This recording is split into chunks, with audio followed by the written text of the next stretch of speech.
Rick Bragg has a complicated relationship with the American South, where he was born and raised, and which he left for a spell. Even when he was away, he longed to be back home again. Now he is in his ninth book, Where I Come From, Stories from the Deep South, Knopf, 256 pp, half out of 4. He dearly loves his native Alabama and environs, the bona fide parts, and he writes mostly about these, his family, local legends, indigenous food, personal foibles and southern shenanigans. Has a son of the Southland who isn't much of a coon hunter or fisherman. Once, he cast and hooked a goat named Ramrod. He has no use for the rebel flag, or cotillions or swaths of the New South populated by posers off-gassing cliches. Of his Aunt Jo he writes, she was not the South of meanness and small-mindedness, not the political South that yearns to turn back time. On his travels elsewhere, the author picked up some bad habits. Upon one return, his older brother Sam, who never left, is watching him as he opens the trunk of his car. Sam asks, pointing an accusing finger, "What's that?"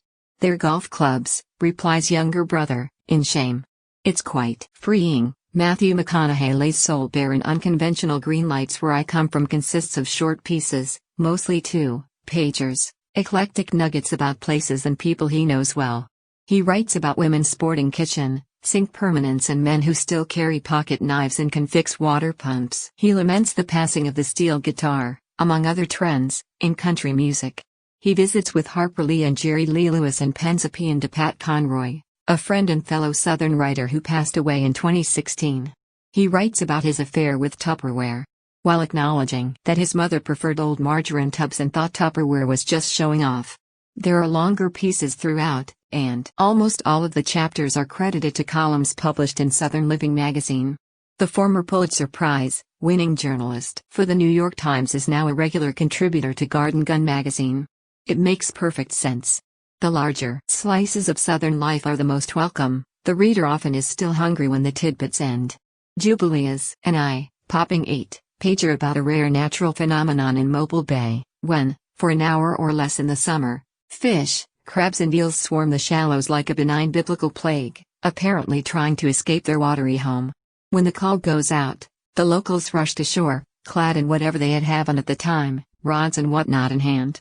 Some of the writhing bounty can simply be scooped up in 5-gallon buckets. Without even trying, Bragg explains why it is humans came to believe in miracles. Rick Bragg is an imperfect man who wishes at times that he and the rest of us could be better than we are. What he writes about To Kill a Mockingbird is telling. It was a kind of gospel, North and South, appealing, through the beauty of the story, for us to be better than we were, to live up to our finer natures, and not our baser ones, to rise inside our own consciences and not wallow in the mob. More, 4 spooky new horror tomes to set mood for Halloween from Joe Hill, Joyce Carol Oates. More.